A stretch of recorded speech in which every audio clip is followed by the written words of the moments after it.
Zdravím všetkých, moje meno je Progress firmy Showtechnic Music Market a vítajte pri ďalšom videu z našej série Začíname s DJingom. V dnešnom videu si povieme o dvoch najzákladnejších funkciách vo svete DJingu a to je funkcia Cue a funkcia Play. Nesmiem samozrejme zabudnúť povedať, že od dnešného videa sa každej jednej DJ-skej funkcii budeme venovať zvlášť, budeme mať vlastné video a potom na konci v jednom záverečnom videu si všetky tieto funkcie zhrnieme a ukážeme, ako sa využívajú v praxi. Tlačidla Cue a Play nájdeme pri väčšine moderných DJ-ských kontrolov niekde pri sebe. Pri Numarku Mixtracku Pro FX sú položené takto nad sebou. Funkcia tlačidla Play je veľmi jednoduchá, stlačíme Play a pesnička nám hrá.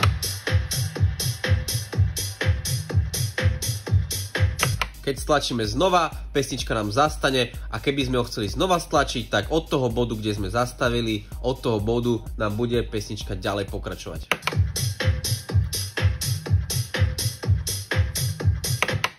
Tlačidlo Cue je ale trošičku iný príbeh. Funguje podobne ako tlačidlo Play, že prehráva skladbu, ale iba v prípade, ak ho celý čas držíme.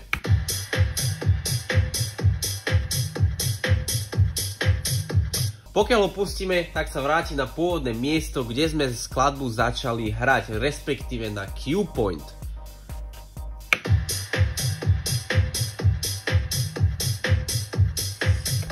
Pokiaľ chceme, aby skladba hrala z inej časti, respektíve z iného cue pointu, tak musíme prejsť na daný úsek skladby.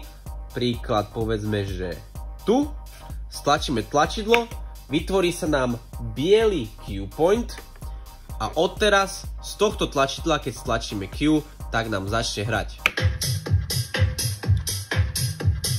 Keď pustíme, tak sa nám vráti na to pôvodné miesto. Pokiaľ ale stlačíme Play a následne Cue, tak sa nám vráti skladba do pôvodného cue pointu.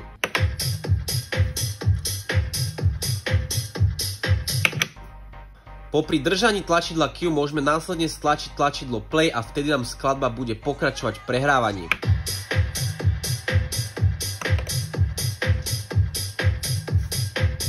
Tlačidlá Cue a Play sa taktiež dajú použiť spoločne s tlačidlom Shift. Keď budeme držať tlačidlo Shift a stlačíme jedno z tlačidel Cue alebo Play, tak sa nám skladba začne prehrávať od začiatku.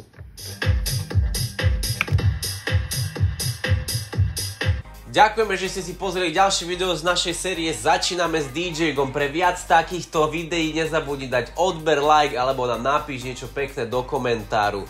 My sa vidíme v ďalšom videu. Majte sa.